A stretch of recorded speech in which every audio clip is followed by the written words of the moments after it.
Greetings. My name is Konstantinos Moros. I'm a director at EY Technology Consulting Services in Data and Analytics and the Central, Eastern, Southeastern Europe and Central Asia Consulting Finance Analytics Leader. Hello, my name is Eleni, and I would love to be your guide and your partner.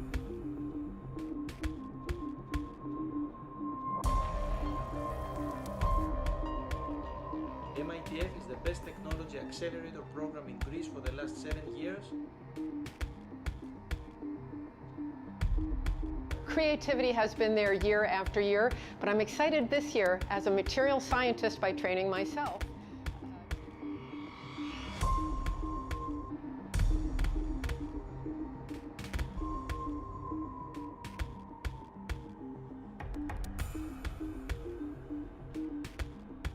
And now, Linda, the floor is yours.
Consulting Services in Data and Analytics and the Central, Eastern, Southeastern Europe and Central Asia Consulting.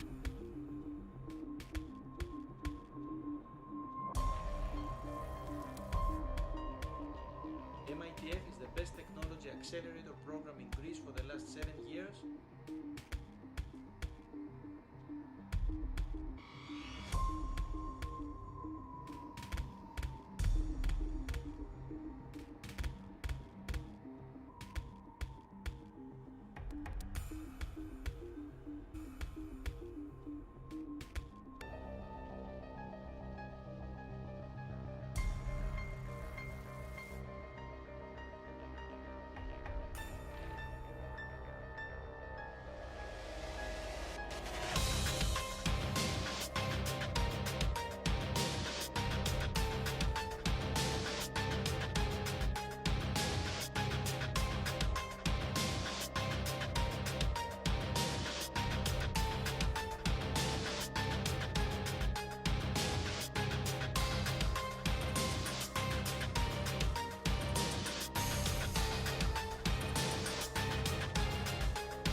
Greetings. My name is Konstantinos Moros. I'm a director at EY Technology Consulting Services in Data and Analytics and the Central, Eastern, Southeastern Europe and Central Asia Consulting Finance Analytics Leader.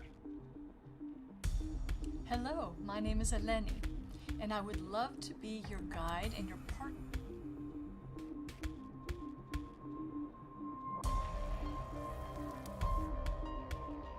MITEF is the best technology accelerator program in Greece for the last 7 years. Creativity has been there year after year, but I'm excited this year as a material scientist by training myself.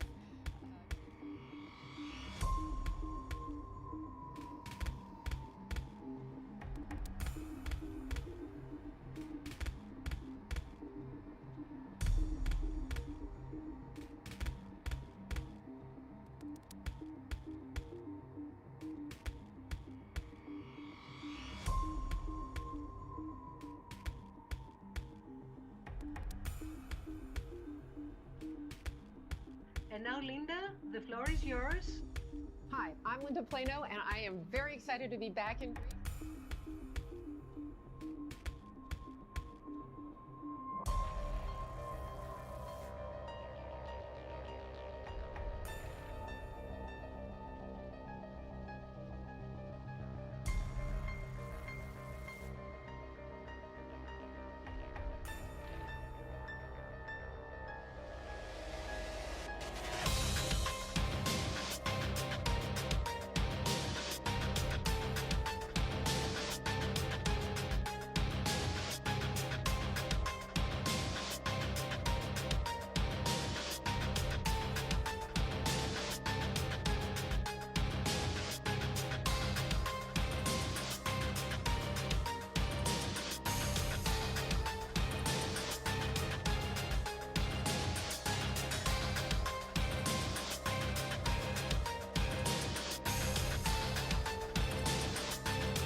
Welcome, everyone.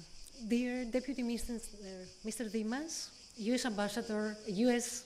Embassy Economic Officer Mr. Kiyuk, ladies and gentlemen, on behalf of the Greek chapter of MIT Enterprise Forum Greece, we welcome you for another year to the 7th Annual Awards Night for the team's contestants in the 2021 MITEF Greece Startup Competition. A big thank you to you, Hellenic Petroleum, the exclusive sponsor of the Energy Special Track for the third consecutive year. This competition track identifies and showcases innovative application of new technology in the energy field. We know, and we say this every year when describing the MITEF competition and technology entrepreneurship in Greece, but the teams we at MITEF Greece worked with this year have been the strongest up to date. We have an incredibly diverse group of exciting technology startups, all at various development cycles and with different goals, competing in 3 sector tracks: general, energy, and maritime.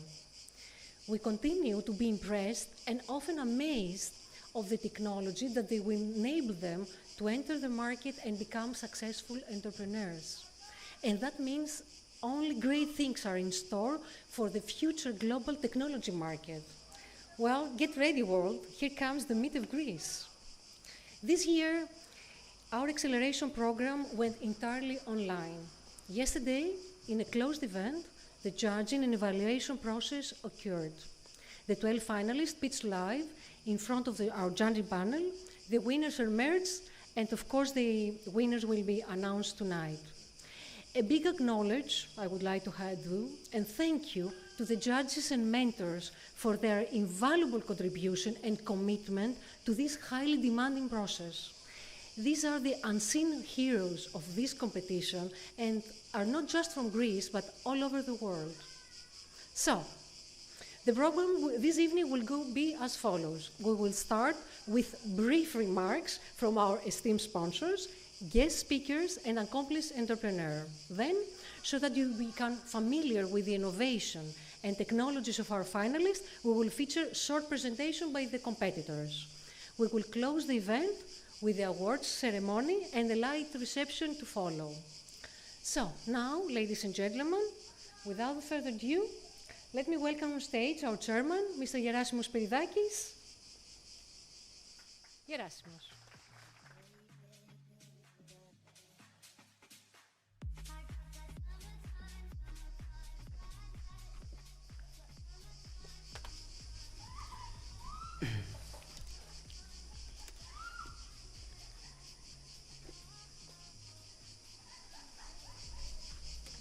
Thank you, Digoni.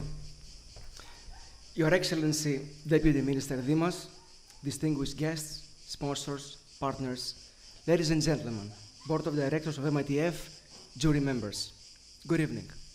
And of course, a special good evening to the 12 finalists of tonight, for whom we have gathered, all of us. It is my real pleasure, as President of MIT Enterprise Forum Greece, to welcome you all to 2021 edition of the finals holders of the innovation and startup ecosystem in Greece, but also in the wider region. Greece has successfully managed to pull this together, making sure say special thanks to this team, to our board, for their tireless work and commitment and support. I would also like to thank our speakers tonight for dedicating their time and effort, and sorry for keeping you so long, not just last night, but so many nights. It's really, really appreciated. So it's really incredible how each year we are running this. So that shows that our competitors and finalists are getting stronger, and this is really good news for the Greek ecosystem of technology. So this is really good. Has played a key role in making this change happen, of entrepreneurs and innovators to develop new ideas into great enterprises. These great innovators and entrepreneurs are not just working on great deals, on great ideas. They're not just solving problems. They're building our economy. Their ideas, they're creating jobs. They're enhancing prosperity in the country. And they're inspiring the next generation, which is extremely important. So the entrepreneurs are naturally drawn to each other. They enjoy learning together, sharing their experiences. They recruit talented individuals from each other. They create partnerships among each other.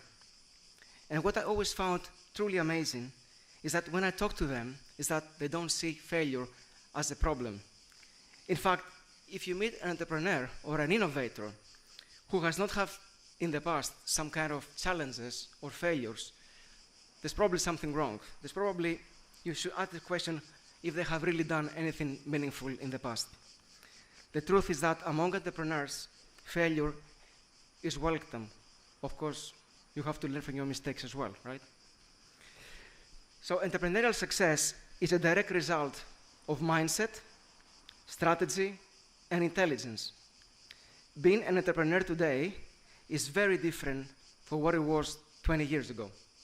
Today, as an entrepreneur, you can have access to capital, technology tools, more information, more talent, and more computational power, much more than the biggest CEOs and the biggest companies had 10, 20 years ago.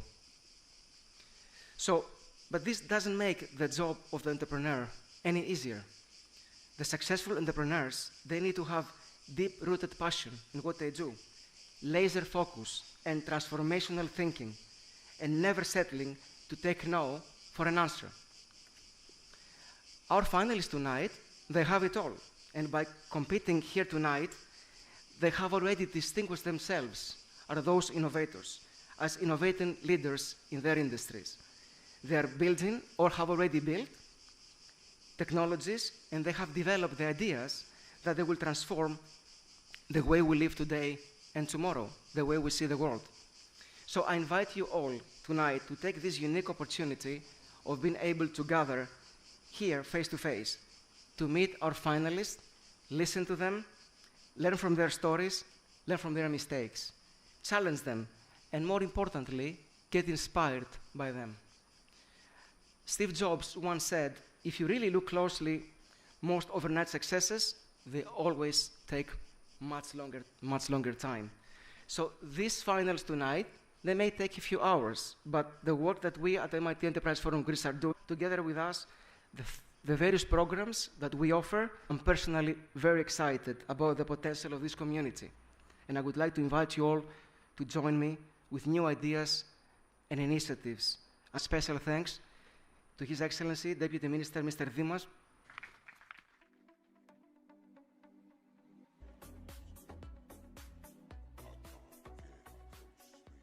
Not only for today's capital and talented individual and the economy.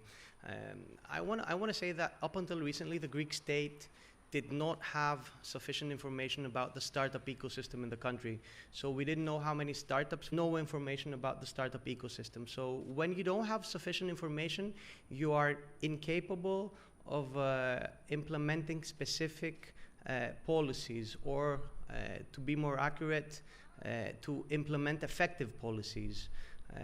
That gave us the idea that we had regarding its relationship, at least with the public sector, and the startup registry would help to know the ecosystem.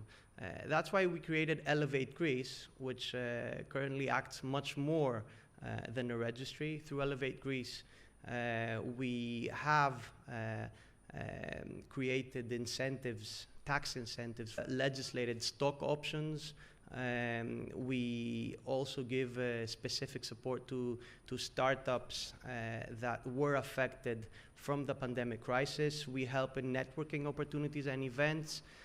So we are trying to create, cultivate better conditions for our startups in order to, and events like the Startup Awards from the MIT Enterprise Forum are the ones that we want to further support, because we do believe that they are extremely important, not only to encourage entrepreneurship for young individuals, but to help build startups that will be very important. And we want to see how we can further work with the MIT Enterprise Forum in Greece to see how we can create more synergies. Again, thank you and congratulations.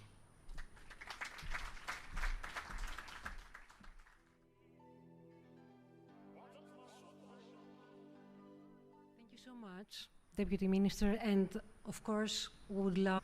And now, let me invite Economic Officer. Hello. Thank you.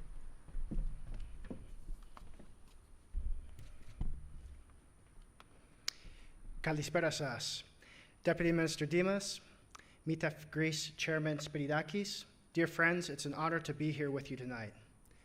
This event marks the successful completion of another year for the MIT Enterprise Forum Greece Startup Competition. And MIT MITEF is one of the most prominent startup competitions in Greece and a longtime embassy partner, and we are proud to support the program again this year.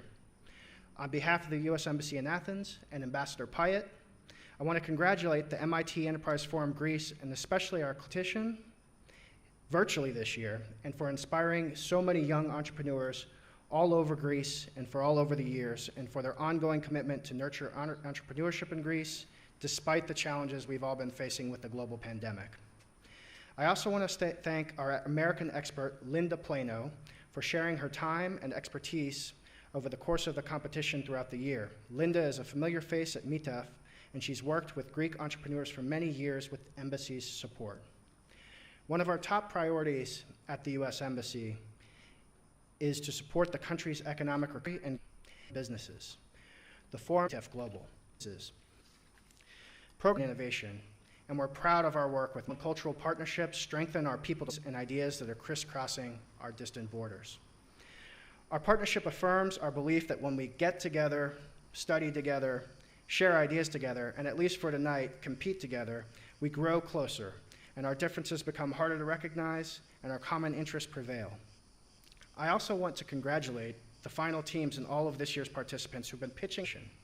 Regardless of the results, each project and team members behind it represent an unwavering commitment to innovation, and they're deploying their talents and passions by stepping outside of the box and taking risks, which embodies exactly what we need in today's increasingly integrated global economy. As part of this remarkable, intelligent community, you're identifying yourselves as self-starters who have the determination to take on new challenges and learn new skills. You have achieved a great deal over the course of this program, the country's greatest today. Amazon Web Services that are here, meaning the agreement while strengthening Greece's collaboration and exchanges between Greek and American academic and research institutions that will better prepare in Greece, celebrating the United pathways to opportunities and success in the years ahead. Effort of success. Congratulations. Thank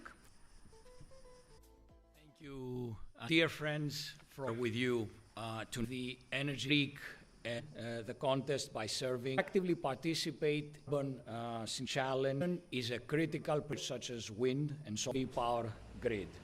More importantly, innovation and entrepreneurship together with government support and investment will help us come up with a multi-parametric, robust solution to this very, very complex problem. Multiple technologies will provide the optimal solution, essentially e-fuels, and we are addressing the challenge of energy transition by decarbonizing and improving our core business, and at the same time developing a diversified by 50% our carbon footprint, and this will be achieved by a combination of waste such as cooking oil and plastics, and exploring the production of renewable fuels at scale. In low carbon mobility services, we are rolling out an electric vehicle fast charging network with national coverage. We will achieve basic national coverage through our service station network this month. In renewable power, we're currently developing a portfolio of 1.3 gigawatts of photovoltaic and wind projects, and we aim to have 2 gigawatts of installed capacity by 2030. We are currently constructing our flagship Kozani photovoltaic project, 204 megawatts, currently the largest renewable project in Greece, and also the largest PV project in Europe using bifacial panels. We expect commercial operation of this project in early 2022.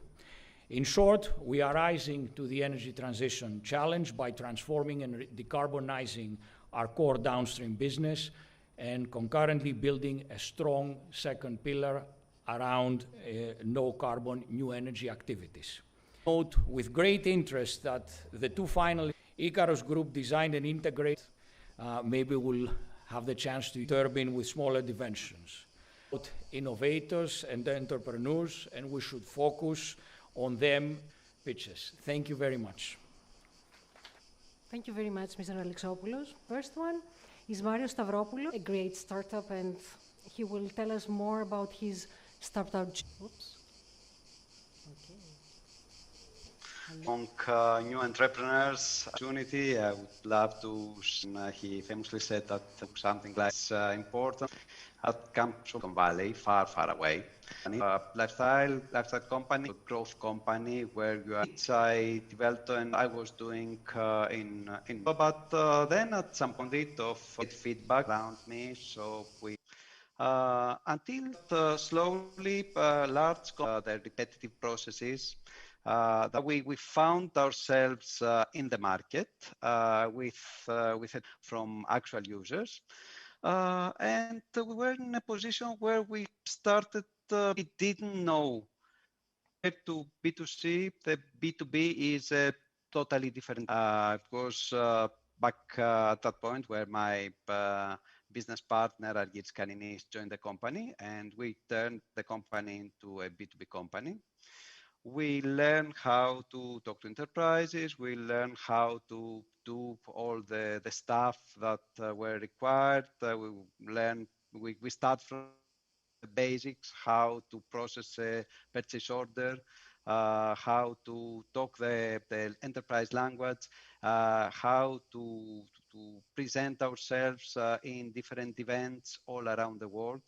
We started traveling, we started meeting our customers all over the world. And then, of course, we continued growing. We reached the point where we had expanded our business with offices in London, in New York, and in Bangalore, India. We were around 1,000 people, and then this was the time at 2018 where the space, the RPA space, the robotic process automation space was hot. So we had a number of venture capitalists reaching out to us, and we started thinking for growth.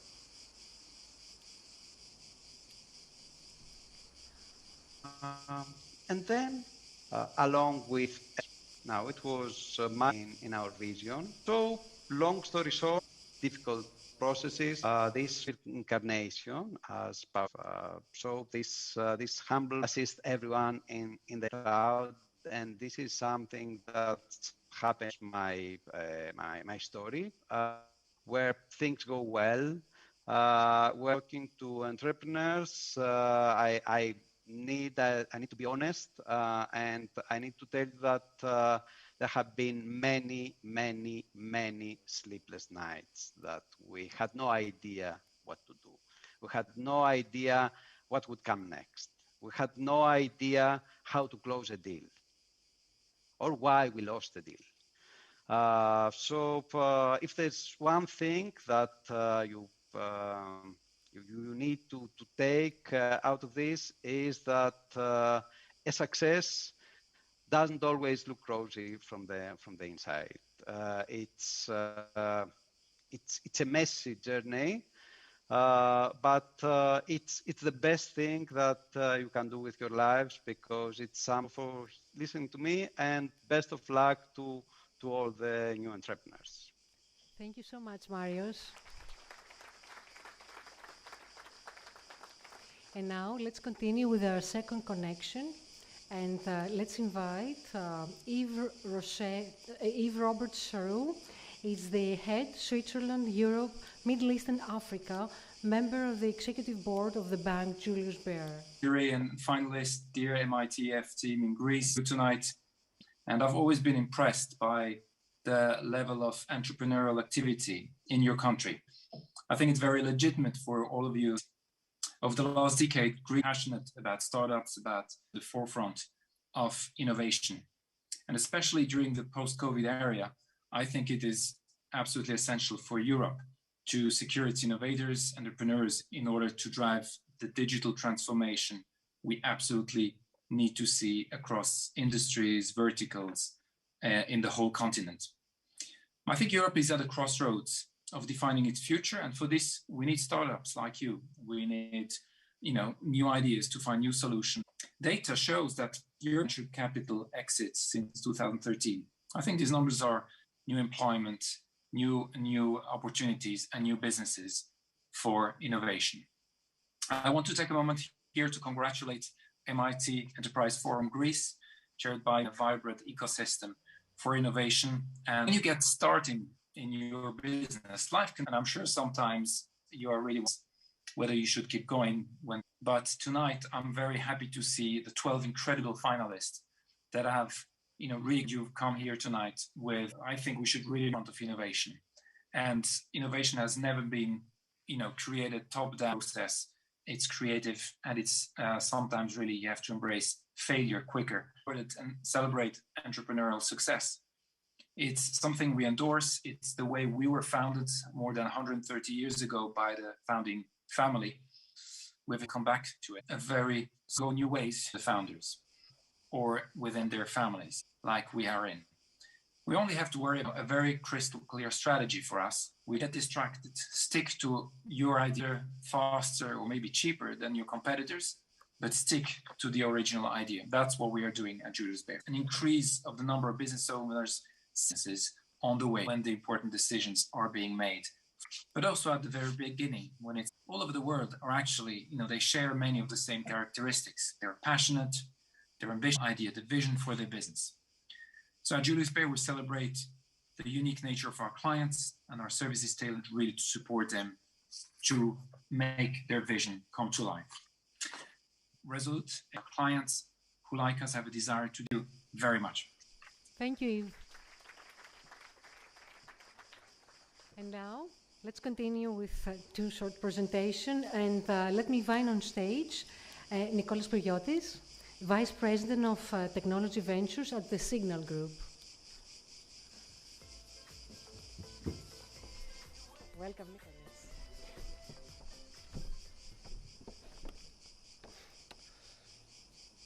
Dear MIT Enterprise Forum team, Deputy Minister, judges, co-sponsors, and of course all the startup founders, and ladies and gentlemen, good evening. It's an honor to be here representing the Signal Group tonight. First and foremost, I would like to congratulate all of the lot of hard work, perseverance it takes to build a technology business from scratch, especially in industries as complex as shipping. Signal was established in 2014 with a vision to become a new era technology company. 10 people, 10 aspiring entrepreneurs to 140 people, 100 of them covering our technology functions like data science, data engineering, software development and design, and 14 commercial shipping operations. We currently have a global continent serving more than 100 clients with our technology. The commercial manager of find all products. The second, and as I said earlier, the biggest segments. And then in shipping and maritime trade, by propagation, especially in terms of data, and in general a small especially in terms of data, and in general a small audience of users. According to some estimates, the shipping industry generates approximately 100 million data points every day. And that comes from ports, from vessel movements, freight forwarders, brokers, customs, etc. So in order to be able to make informed decisions, the industry needs a system that can absorb, automate, cross-reference these data sets with commercial, legal, regulatory, and environmental factors. Let me try to give you a parallelism of the complexity of what we're trying to solve at Signal. All of you are probably familiar with Uber, the digital ride-hailing platform that has conquered especially the US market. Uber has a pricing mechanism, what they call surge pricing. When the demand for rides peaks, they apply a multiplier to the standard fare to charge customers more. This happens, for example, in early morning commute, in heavy rain, or in public transportation disruptions. Other times you have taxis just idling, looking for customers around the city. A similar thing happens on the spot markets in commercial shipping, where prices to transport a commodity from A to B are highly volatile, driven by demand and supply. which are the market fundamentals. But in this case, it doesn't involve passengers and taxis. It involves thousands of vessels that operate on a global scale. It's then clear that any suboptimal decision may result in costly inefficiencies, both for the global trade and its stakeholders, but also for the environment. For example, an underutilized ship means that a ship owner could potentially incur unrecoverable costs from crew and fuel. And this problem that traditionally was being solved with experience and gut feeling, we now at Signal are trying to solve with data and AI. And we've also lended algorithms and concepts from autonomous driving in cars. And for this, AI technology was actually recently won our first US patent. One of our core missions at Signal is to transform an industry that traditionally has been opaque and grey and not accessible to young people into a modern, attractive sector where high-caliber engineers, data scientists, and young professionals are excited to work for. We're trying to achieve this by doing two things. First of all, creating an environment where we solve interesting and complex data problems. And second, by providing the necessary tools to young people to succeed in shipping, whether that is from our internship programs, our chartering academy, where we train on-the-job young people on commercial shipping, or through our collaborations with universities in Greece and abroad. Overall, it's very encouraging to see that many startups and entrepreneurs are now focusing in the maritime space. By some reports, there are more than 500 active startups in the maritime technology. And the venture capital funding, we've seen it reaching in 2019 more than $6 billion, growing from 2014 at a rate of approximately 70%. A lot of these startups are being sprung up at major shipping and trade hubs, with Singapore spearheading the way, but also Oslo, Copenhagen, Rotterdam, London, and Israel. But also, not surprisingly, we see a lot of an increasing activity of maritime innovation happening here in Athens, some of which here today, which is great to see, and several of the high-growth international startups also opening up offices here. Our shipping tradition, with its entrepreneurial acumen, combined with the recent trend of domestic tech growth and a skilled workforce, present a great opportunity for Athens to become a global hub for maritime innovation. To achieve this, though there needs to be a collaboration between all relevant stakeholders. So through our own work, the recently set up investment and incubation unit, Signal Venture, we're trying to add our own little help to support and make this happen. And this is also why we support initiatives like the MIT Enterprise Forum, where through their fantastic work all these years, they're creating an ecosystem of entrepreneurship, provide skills to founders that are fundamental to their success, and also promote Greek-based innovation globally. Such collaborative endeavors can really push innovation growth, and we look forward to supporting in the future. I want to really congratulate the team. You've done a fantastic job. It's great to see that even under COVID, you've been able to deliver such high-quality work. Thank you for the support. We believe that shipping is on the cusp of a digital wave, and we are in it for the long run. Thank you very much, and I look forward to the presentation of the teams.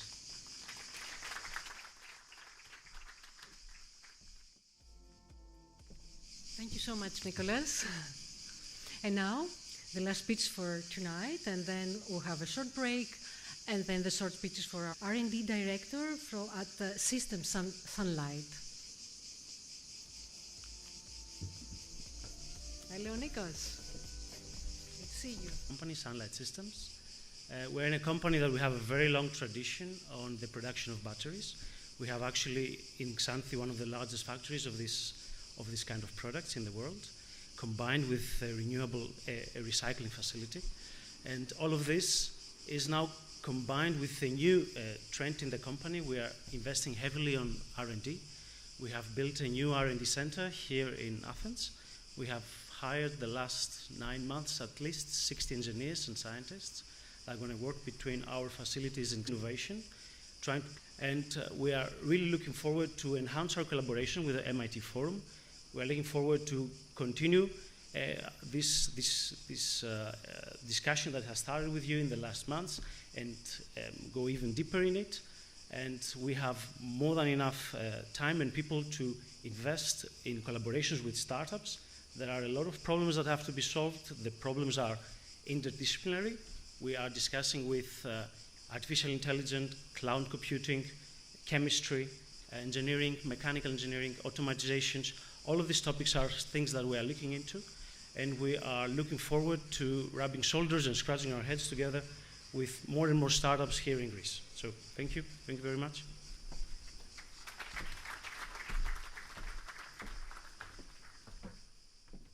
Thank you so much, Nikos. And now let's jump in a short break, 10 minutes tops, and then we'll continue with the presentations and the award ceremony, of course.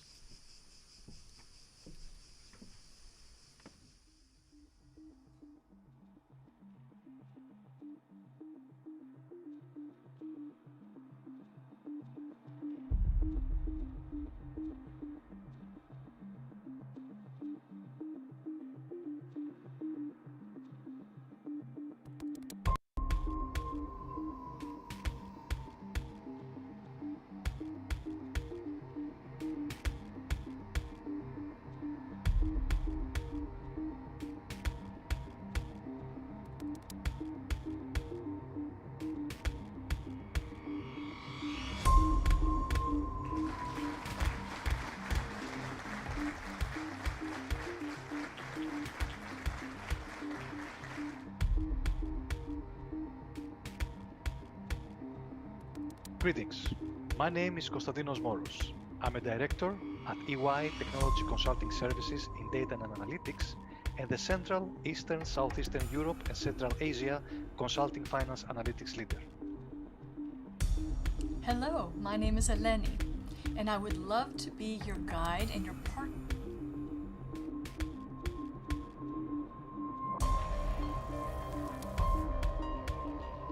MITEF is the best technology accelerator program in Greece for the last 7 years. Creativity has been there year after year, but I'm excited this year as a material scientist by training myself.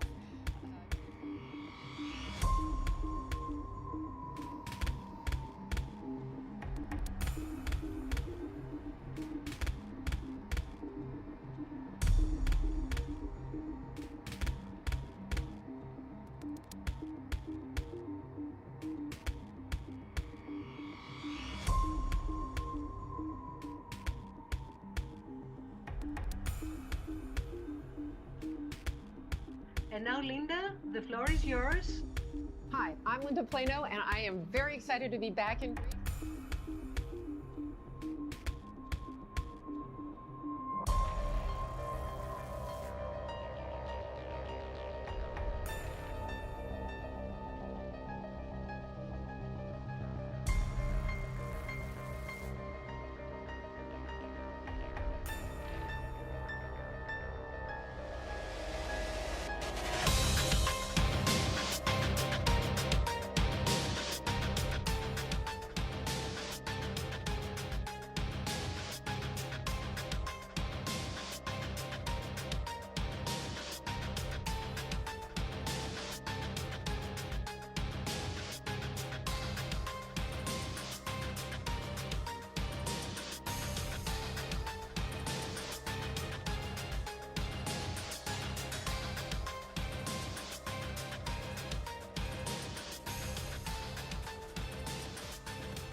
to me.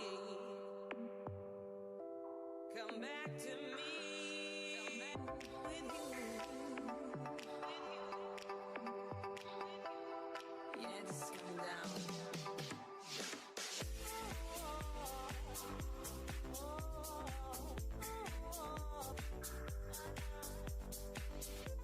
I wish that I could step inside your heart and stay a while.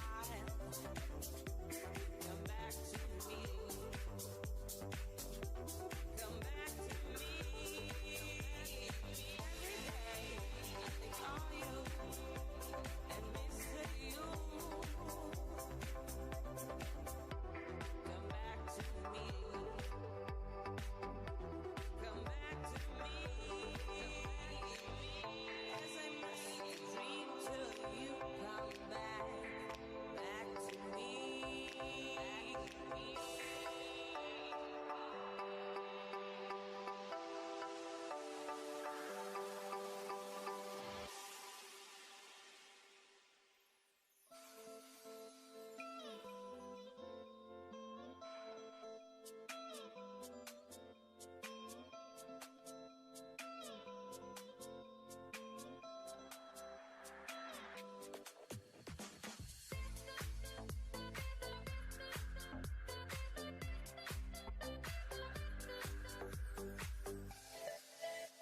the short break.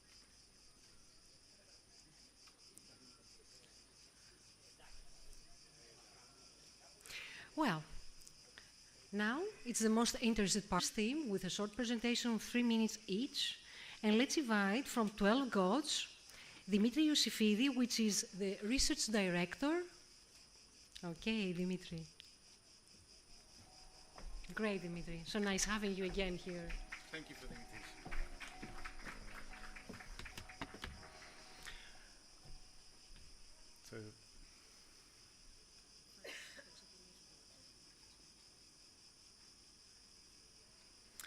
Hello, everyone.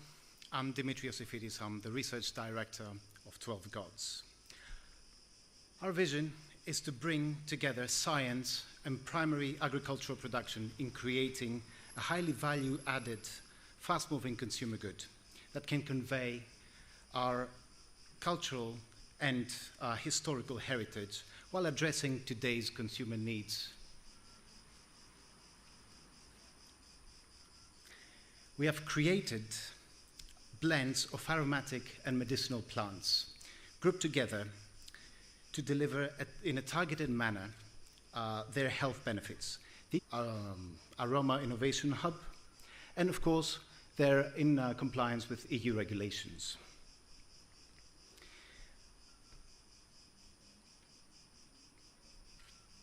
Packed in 100% compostable Nespresso-compatible capsule.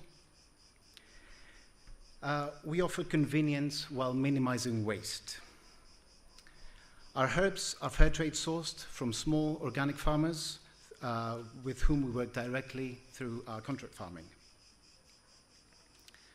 Our product conveys convenience of fast preparation times and reproducibility. The health benefits of the highly biodiverse Greek nature, and of course, environmental and social consciousness, akin to bottled water. Today, we have, we're going to reach our customers through retailers, distributors, but also directly through our e-shop, and of course, through restaurants, hotels, spas, and so on. We're in production now since October, and we are launching to the Greek market in September through a collaboration with a local. We have a seasoned and experienced team covering all the, and we're looking forward to having you all as customers.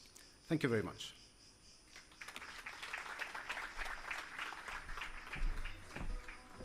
Thank you so much, Dimitri. And now, let's have AgroU. Welcome, Corina.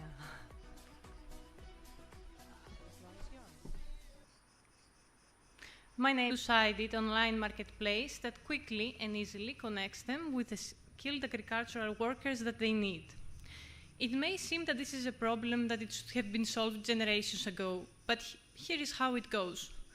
Each season, the farmers will try to reach their previous network of agricultural workers in order to convince them to work again for them. But it is something that actually doesn't happen.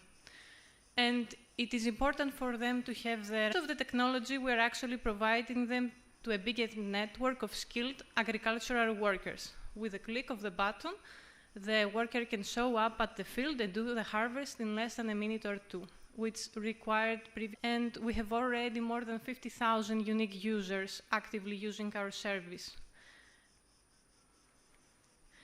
8,000 of them are already registered, and we are operating for one that they actually need. And with this amazing community and our passion on it, which actually proves the importance of a service like this. I'm also proud to announce you that we are an EMEA case study for Google.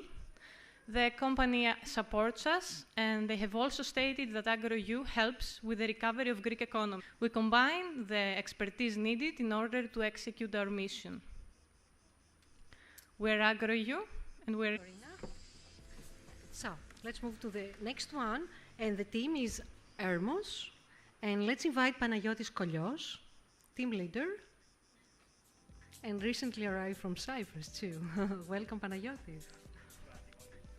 I see you. Hermos. Oh, start this journey with the problem of addressing pirate attacks in the maritime sector, a problem that is addressed currently with armed security personnel, military escort, strong rooms, and CCTV cameras that are either expensive or ineffective in addressing the issue. So we came up with the idea of using drones to solve this problem. Drones are actually quite complex to operate, cargo ships, and we have automated all these things running on drones to make them intelligent and achieve this task. We have developed an application that is very user-friendly for the crew members to use and operate. And we have been collecting data and analyzing this data to create reports for the headquarters for incident reporting. We have field tested this technology in real exercises with first responders both in Greece and Cyprus, and we are ready to roll the product to the market and complement existing solutions that are actually out there right now. So security personnel accounting for a monthly fee of $200,000, evasive actions in piracy-infested areas where the ships have to speed up to avoid being attacked, that cost around $176,000 per month, and insurance policies at around $60,000 a month. So we complement all these things in order to bring this cost down with an attractive pricing strategy of $20,000 per month. So we have already developed the technology. We have received funding to build the business model through Cyprus Seats in Cyprus. We have participated in this competition to learn a lot about market research, and the mentors were very keen to conceptualize and improve this. We are seeking now $500,000 to roll out the solution within Europe. Then we want to expand to Asia and upsell with additional features, and finally roll out to new markets for critical infrastructure protection. Thanks a lot. Have a good evening. Armanda, the CEO of it.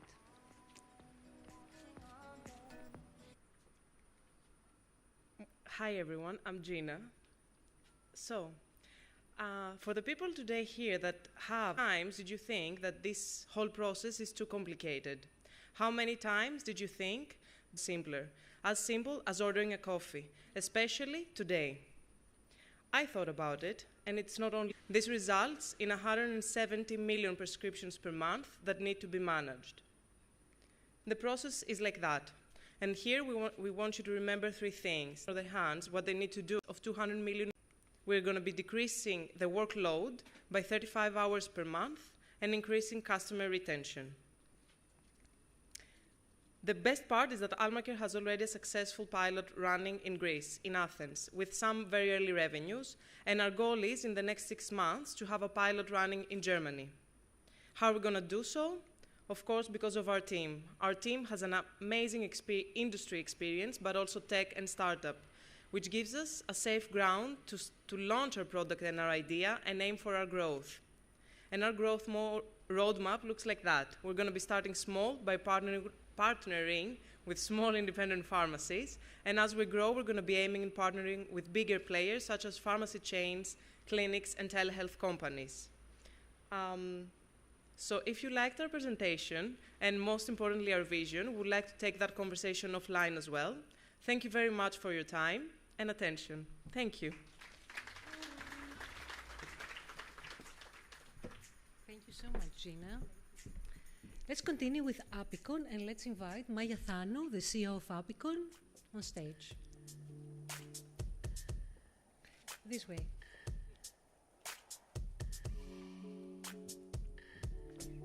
Welcome, Maya. Thank you very much. What a great night, and thank you for inviting us and giving us the opportunity to compete in this exciting competition. So I'm Maya Thanu, and I am the CEO and co-founder of Apicon Therapeutics. What we are doing, we want to make anti-cancer drugs work much safer. And we are doing it for everyone, because cancer affects almost everyone. 1 in 2 will have cancer, and the other person will be affected by it. So, why we want to make this? Because chemotherapy and other drugs they have a disadvantage. When we are giving them to people, they go all over the body. And if they go all over the body, they cause adverse effects. They have a lot of problems. So these adverse effects, they affect the patients not only in short term during the treatment, but even later on in their life. The taste is changing, their brain is working different, so they just left with adverse effects. So ideally, what we would like to do is get all the drug in the tumor. But is it easy? No. It is very, very difficult. And this is what Apicon is doing. This is what we are doing for the last 10 years. We're taking all the science, all the engineering, and we're combining to make it targeted treatments, targeted triggered treatments. So what we are doing is we inject the drug, we concentrate the drug in the tumor, we apply a technique, a novel technique, like ultrasound, localized ultrasound, and we release the drug only the tumor, 100%. And we don't affect the other organs. How we do it? We call this technology 3T. We take sorry about the chemistry and the science, but I have to say it because it's a technological innovation. So we take the contrast danger for MRI, and we make novel chemistry, we patented this, and we combine it together. And then we incorporate this novel component in the liposomes, like in the vaccines. We all have the liposomes in vaccines right now. So then these liposomes, we go and we do another innovation. We make it porous only at 42 degrees, and then it interacts with focus ultrasound and releases the drug immediately in the tumor, only in the tumor. Now, we have our innovations in order to see the drug and activate the drug. So if you see it, you can target it. Let's see how my patient, they are mice still, but how do they react in this type of technology? So this is the tumor growth as no treatment. It grows and grows and grows. All tumors are growing. And this is what happens with the drug combination, you know. It has a certain effect. This is the standard treatment, but not that much. This is the drug if we encapsulate in the technology, and this is what happens in the tumor when we combine our technology with focus ultrasound at 1/10 of the chemotherapy dose. Imagine that. We can eliminate the adverse effects. This is a true innovation. This is a team. This is my team with a lot of years of experience in drug pharma and development. And we want to make this technology, we want to make targeted triggered treatments for everyone. Thank you. Thank you, Maya, so much. Our next team, CVR Phone, and let's invite on stage Adonis Armundas, the CEO of CVR Phone. Oops. Welcome. Good evening, everybody. I'm Antonis Ramundas. I'm the founder and CTO of CVR Phone, a technology that aims to address an important health problem that is the sleep apnea diagnosis. Why sleep apnea diagnosis is a problem is because approximately 120 million Americans suffer from cardiovascular disease, and those that suffer from sleep apnea as well have a threefold increase in mortality. Furthermore, for the 60 million Americans that have both cardiovascular disease and sleep apnea, although we spend approximately $3.4 billion to obtain a diagnosis, we are left with 48 million people that remain undiagnosed. So the sleep apnea diagnosis starts with an office visit, and then the patient is sent home with a home monitoring device, which is often non-specific, inaccurate, and the procedure is lengthy and inconvenient. If the outcome of that test is found to be inconclusive, the patient is brought to the hospital for a polysomnography study that requires an overnight stay at the hospital. During that study, there are a number of signals acquired that result in diagnosis by an expert, manifested by this green bar graph that you see here. However, over the last 20 years, we have developed expert algorithms that allow us to obtain the respiration rate and tidal volume from analysis of electrocardiographic signals only, that allow us for a more granular diagnosis of sleep apnea that coincides with the polysomnography diagnosis. So here is the CVR phone layout, and I would be happy to have a demo for you after my presentation. Overall, the CVR phone is specific, it's accurate, it's fast, and convenient. The CVR phone technology relies on a rich and high impactful publication record and a very rich IP portfolio manifested by 2 issued patents, 2 pending patents, and 2 pending applications. The go-to-market strategy of CVR phone has started with contracting a manufacturer, and later in 2023, upon completion of our clinical trial, we plan to engage with and partner with cardiovascular foundations and leverage social media to reach consumers and patients. In 2024, through direct sales, we plan to reach physicians in clinics and hospitals. However, CVR phone doesn't stop here.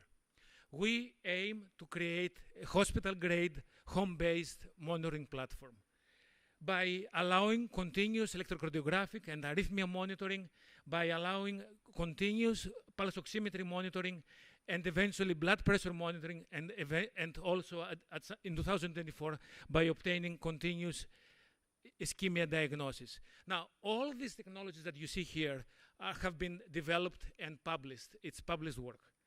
So this is a very very great team of people that have been supporting and working for CVR phone all these years with rich technological background and medical background from Massachusetts General Hospital in Boston and neighboring institutions. So as I have told you in the beginning of my talk, I'm the founder and CTO. I'm seeking to attract a charismatic CEO and a very knowledgeable and passionate sales and marketing person. CVR phone's groundbreaking algorithms have been recognized by a number of awards that have led us to develop 6 patents and demonstrate the proof of concept. We have also been promised another $500,000 that will allow us to complete our clinical trial, and we're seeking to raise $2.5 million to launch our first commercial B2B and B2C sales. Further down the road, we aim to raise $7 million until 2025 to add the ischemia diagnosis and the blood pressure monitoring diagnosis, and eventually at that time we expect to have sold 300,000 units and raise $100 million in revenue. I wouldn't be here today without the great support of my coach, Linda Plano, and my great mentors that have tirelessly worked with me throughout this period, Nick Uber, Yannis Kosmopoulos, and Thanasis Kotsanis. Thank you very much for your attention and welcome on board.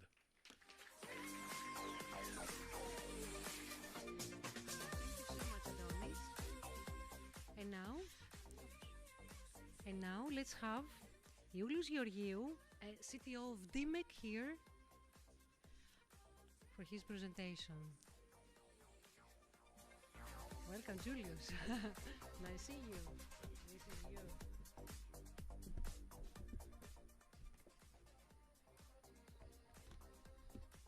Good evening, everyone. I'm Julius Georgiou, CTO of Gynetronics, where our aim is to help the 90 million couples that resort to IVF for in vitro fertilization.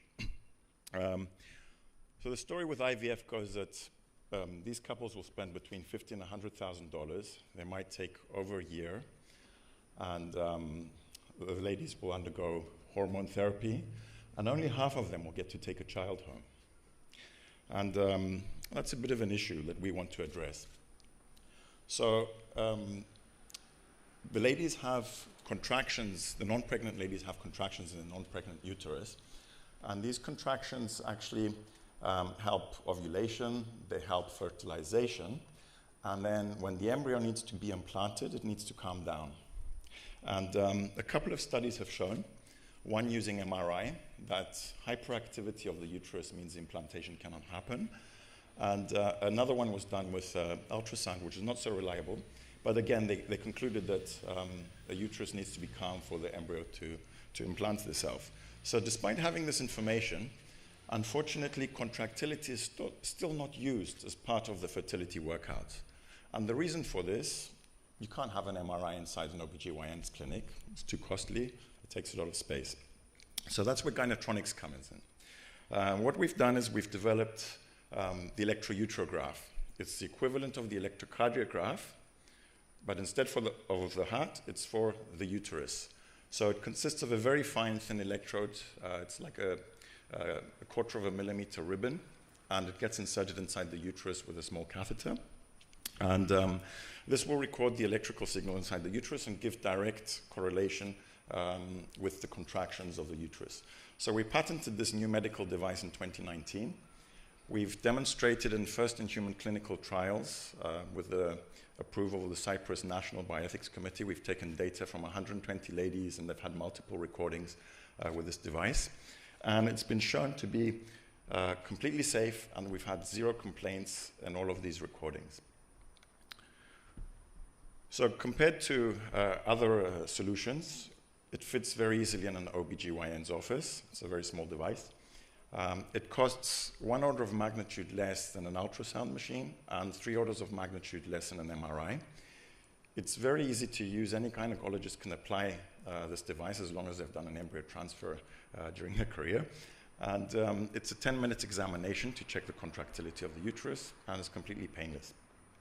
It also gives very reliable contractility data, and a future version of it will work for 24/7 monitoring if need be. So the team consists of Professor Vasilios Danos. He's an OBGYN professor. And on the technical side is myself and Konstantinos Lekas. Together, collectively, we have 71 years of experience in gynecology and designing medical devices. So this device, we believe, will revolutionize the toolbox that gynecologists have to be able to assist in IVF, but also we see it having a lot of other applications. The same way that ECG can be used to diagnose different heart conditions, we believe this device will help diagnose other uterine conditions. Thank you very much for listening.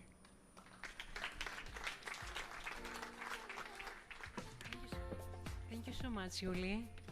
So, let's welcome Efthimis Revenas, Chief Operating Officer at Icarus Group.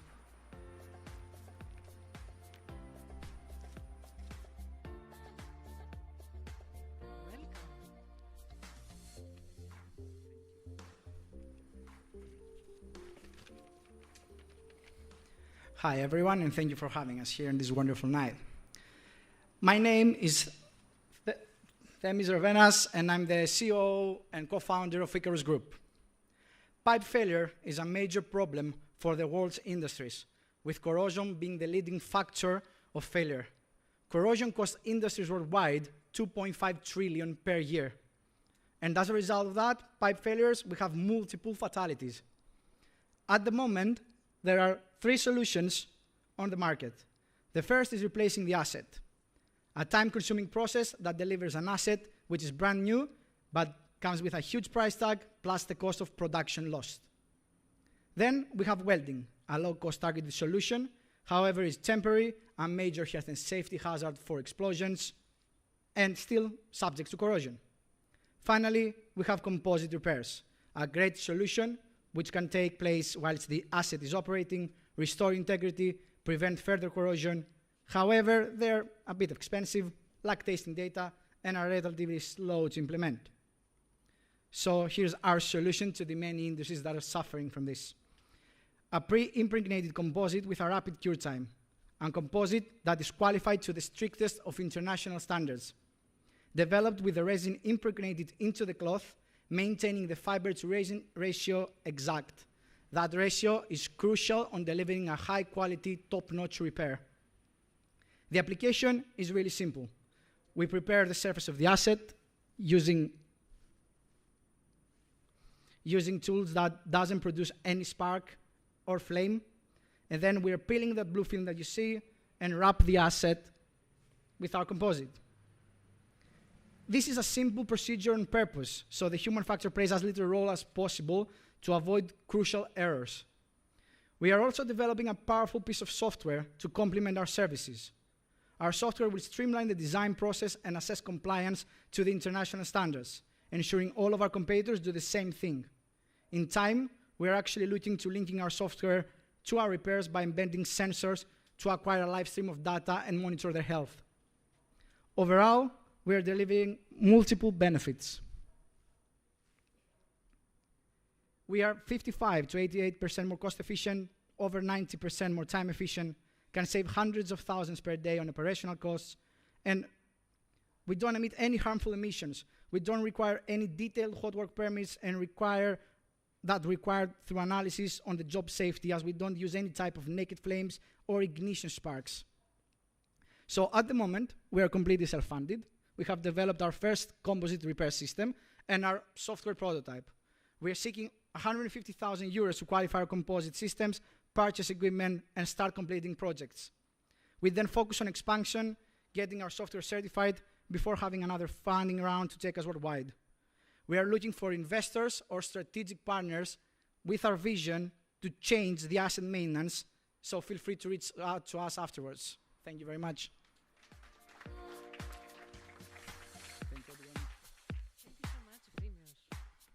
So, let's move to the next one. The team is Magos, and Vasilapopoulos Uranis, CSO of Magos.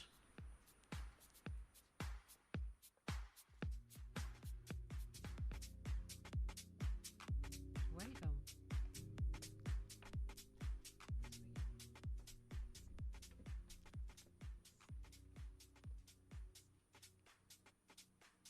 Hello, everyone.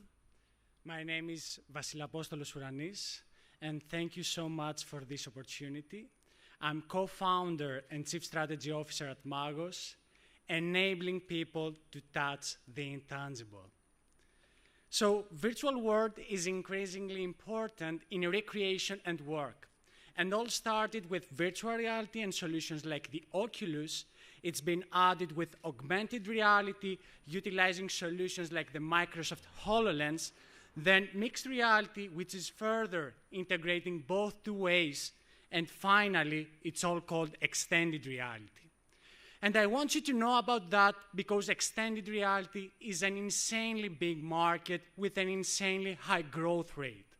It's already been valued at $43 billion, and it is expected to reach almost the $1 trillion by 2027. And at that point, reaching a double growth rate. So virtual reality has been so popular just through being able to see and hear two of the most important senses. But touch is really lag behind because of the current virtual reality touch controllers that blocks the natural and intuitive interaction via fingers within digital environment.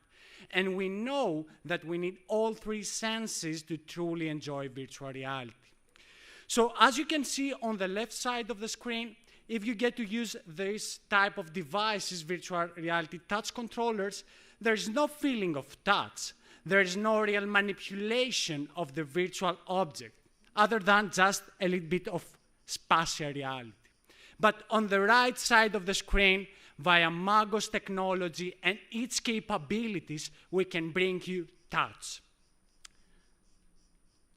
As a consequence, Magos can revolutionize the human interface with machines, enabling a totally new approach so in applications like virtual training and simulators, as you can see here, where the trainee pilot can interact with every button within a digital cockpit. In order to make all of this happen and to get the rapid growth we know we can manage, we started off last year with organic letter of intents with Siemens and Philips. Next year, we are making organic project sales for early adopters in automotive, aerospace, and Industry 4.0, but the real growth will come a couple of years later when we are ready to provide our solution as a platform, as a service to the developers around the world at a very affordable price. Concluding, we've come this far in just 3 years on self-funding and awards. Imagine what we are able to accomplish with 1.1 million euro. With that... Great, Vasilapopoulos. And now, let's have Marifind and Irini Peraki, the CEO of Marifind.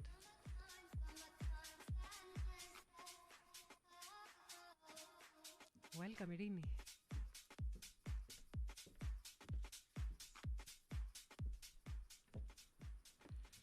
First of all, thank you, MITEF, for giving us this opportunity. Thank you, Antigone. It's such a great honor to be among the finalists and great minds and ideas.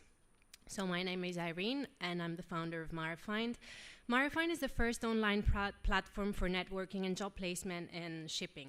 We're not an agent, and we cover the vast categories of shipping, which are merchant vessels, passengers, yachts, and office.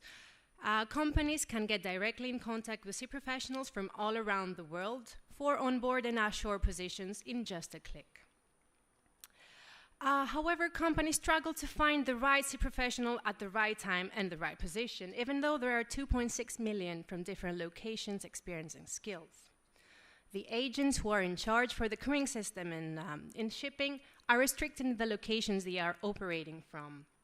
As a result, shipping companies end up having even fewer candidates to select from. And this is for shipping.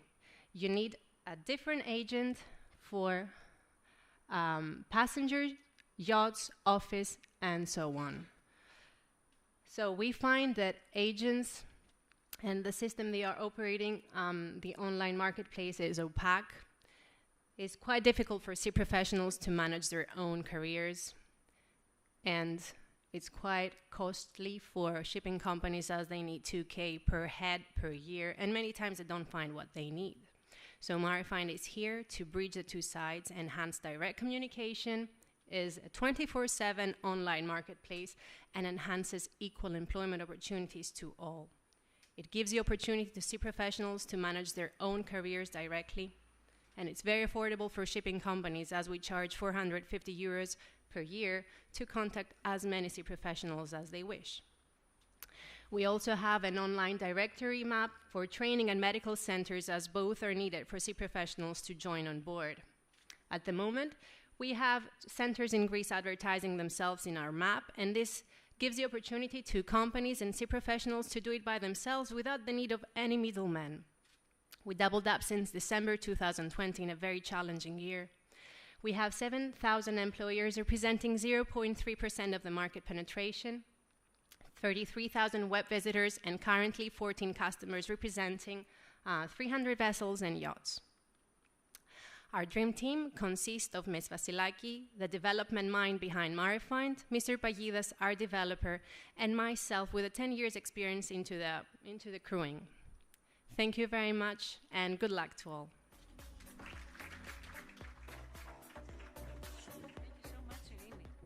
Great job. And now, let's welcome Irini Martini, this time, chemical engineer at PCA Nanomaterial. Welcome, Irini.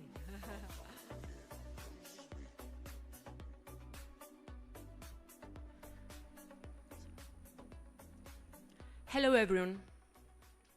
I'm Irini Martini, and I am one of PC Nanomaterial's chemical engineers. The air we breathe is very crucial to our health, and unfortunately, indoor air quality can be 2 to 5 times more polluted than outdoor air. Every year in the European Union, 400,000 premature deaths are linked to air pollution.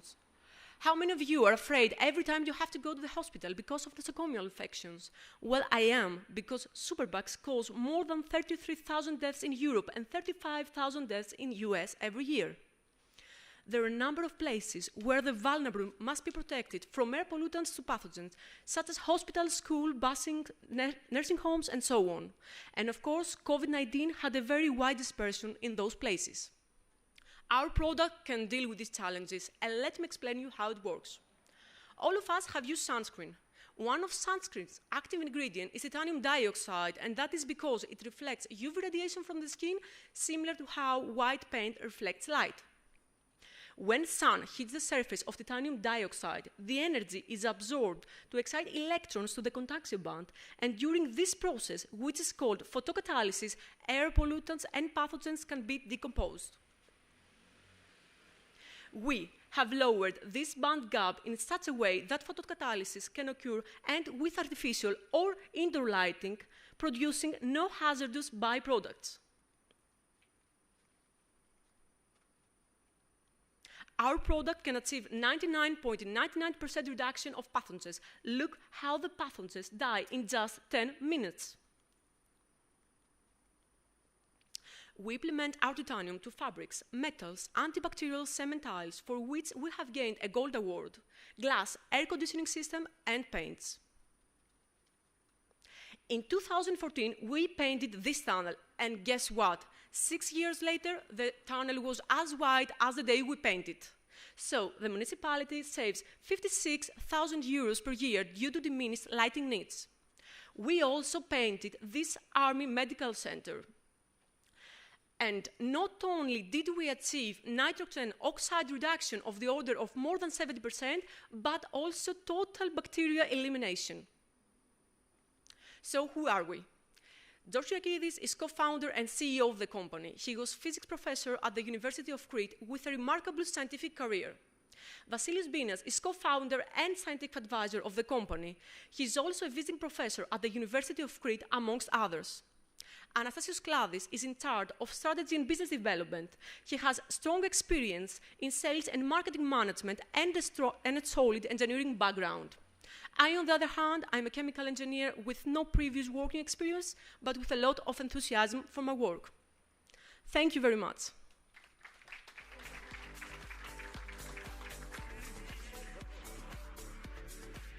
Thank you really so much. And now, let's have ThruWind and Vasilis Ioannidis, the CEO of ThruWind.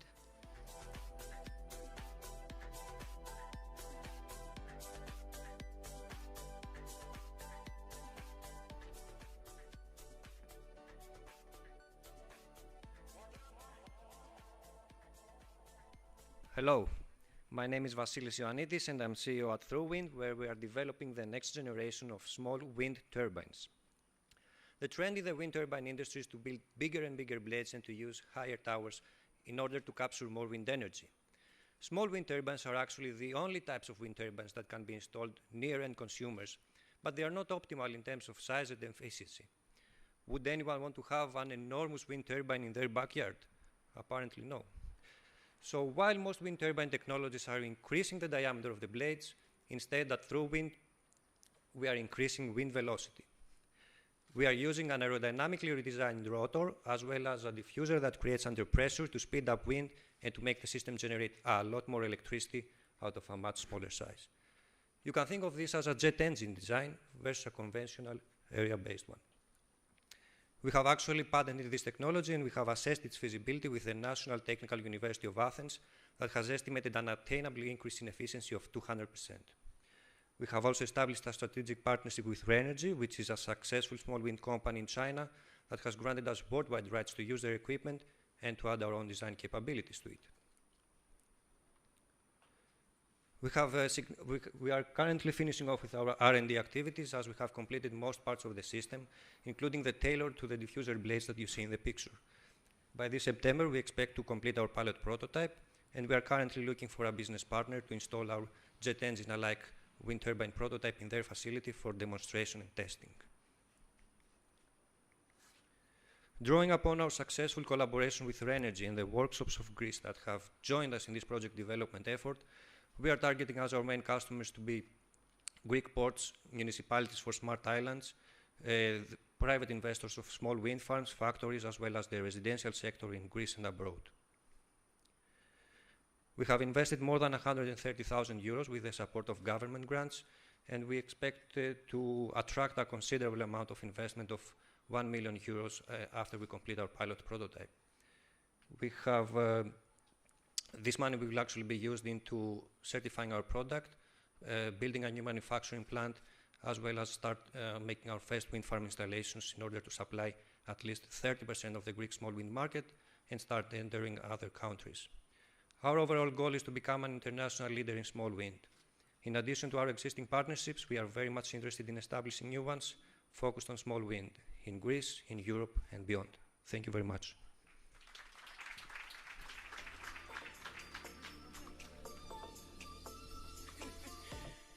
Thank you so much, Vasilis. And with ThruWind, we have concluded all the presentations.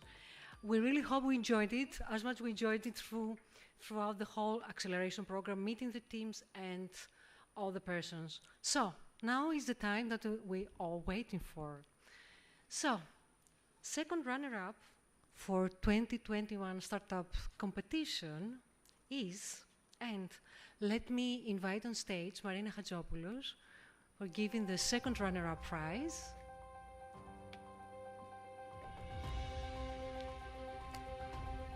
Hello, Marina. Okay, so second runner-up is AgriU and Corina Hadjigeorgiou.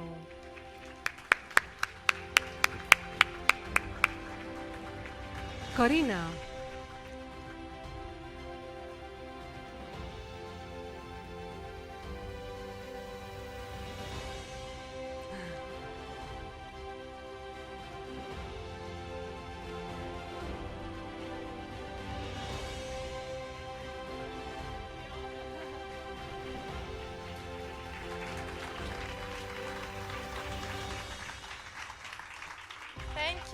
Thank you much, everybody. We would like to thank our sponsors, our mentors, and we're here, and with those money, we're going to help thousands of people. So thank you so much. Thanks.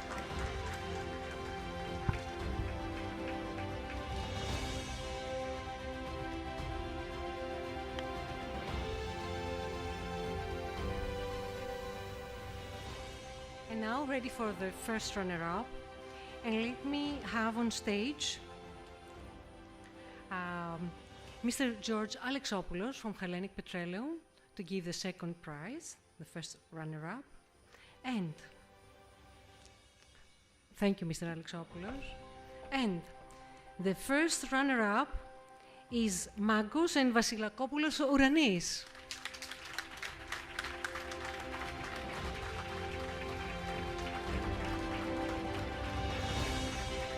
Vasilapostole? You should start running now, not walking.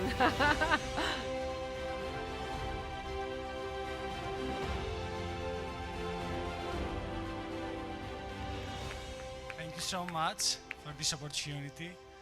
It was a great experience. We gained a lot of knowledge. Thank you to our mentors. They did a great job. And I hope to everyone here to be a good start for their endeavors. Good luck to everyone. Thank you so much.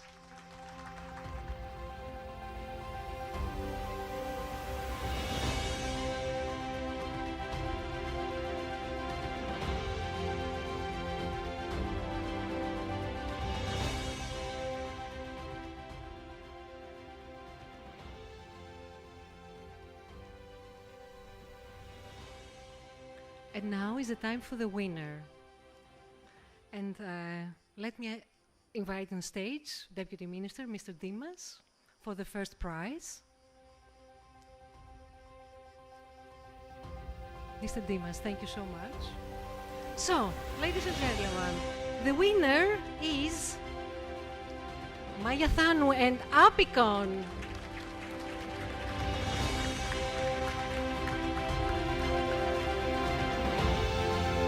Great job, Maya. We're very proud of you.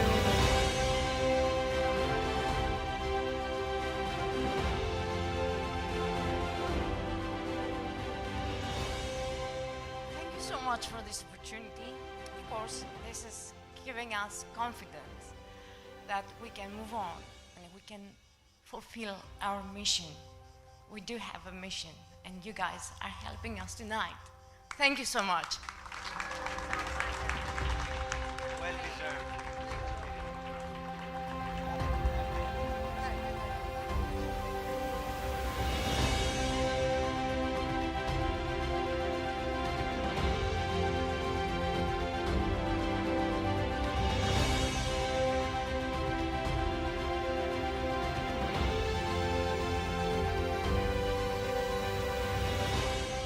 Now we have two special prizes for each track. So, the winner from the energy track, and let me ask have on stage Nikos Piriotis from the Signa Group to give the special prize for the special track. Nicholas.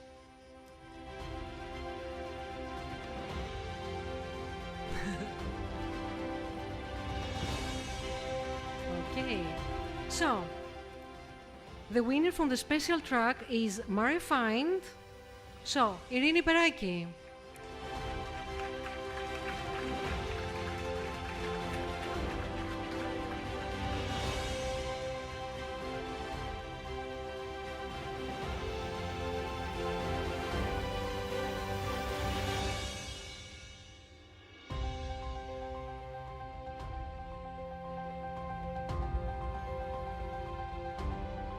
Thank you very much. We come as a team with Chrissy. Thank you, MITEF, for this amazing experience.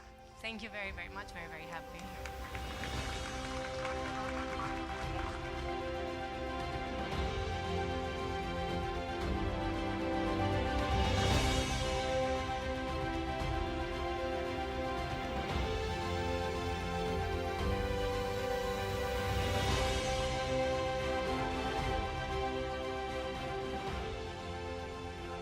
And now, the special prize for the energy track. And let's have. I'm sorry. Hold on a moment. I'm a little bit confused. So let's have Mr. Kerjis to give the prize for the energy track.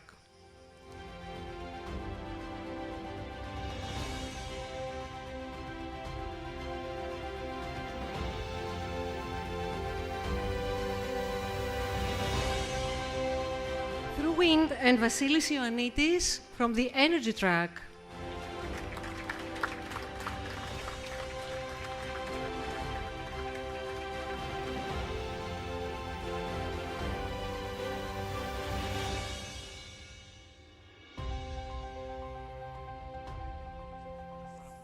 Thank you very much. It is a great pleasure and a privilege and an honor. Thank you very much to MITEF and also to our mentors. Thank you.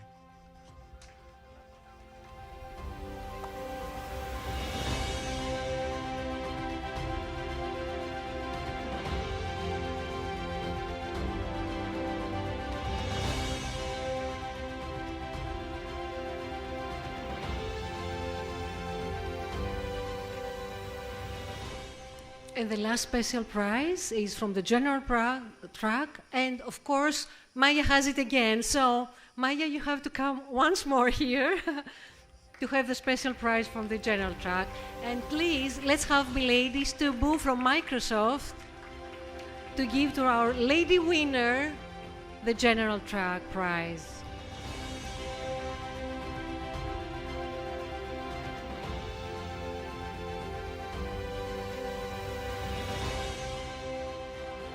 It is great honor. It's really a great honor, MITEF.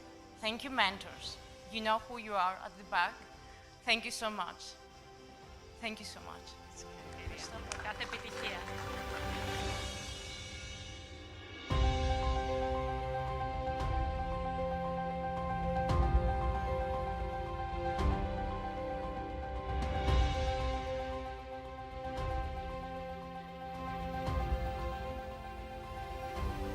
So, ladies and gentlemen, let's have a short closing statement for our Vice Chairman, Vasilis Papakonstantinou, and the reception is ready for us.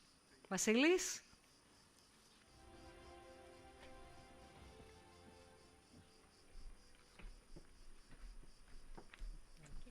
Thank you, Dioni. Hello, everyone. Thank you for staying so late tonight on a very warm night. It was a similarly warm night back in 2015 when we were planning the finals of the first competition. It was just right after the announcement of the referendum, and we were scratching our heads whether we had to postpone the event. And, you know, we were not expecting anybody to show up in the amphitheater of Democritus, but to our surprise, about 300 people showed up, and that gave us strength. So many years afterwards, we see the improvement and the amazing innovation the teams are bringing. And we feel that the original joke that we started back in 2012, talking about turning Greece into a tech hub by 2021, because everybody at that time was talking about Horizon 2020. And, in a funny, geeky way, we wanted to look beyond the horizon. We ended up today. Last year, when we were discussing about that stuff, we said, let's drop 2021 and let's focus on turning Greece into a tech hub, sometime in the future. But 2020 was a very interesting year. A lot of the things have happened. Deputy Minister Dimas mentioned a lot of the stuff that have happened. And, we feel really privileged. We could not see the future, although we could claim to, that 2021 could be a turning point, and it is a turning point. We may not be there at what we were planning, but we are getting closer, and certainly much closer than we were hoping. So I don't want to keep you from waiting. We have a light reception. Thank you for coming.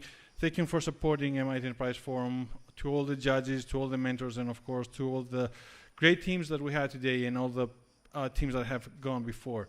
The journey starts today, and we have many things coming up with the new year starting in December, creating something that will be more valuable and more connected globally. Thank you. Good luck.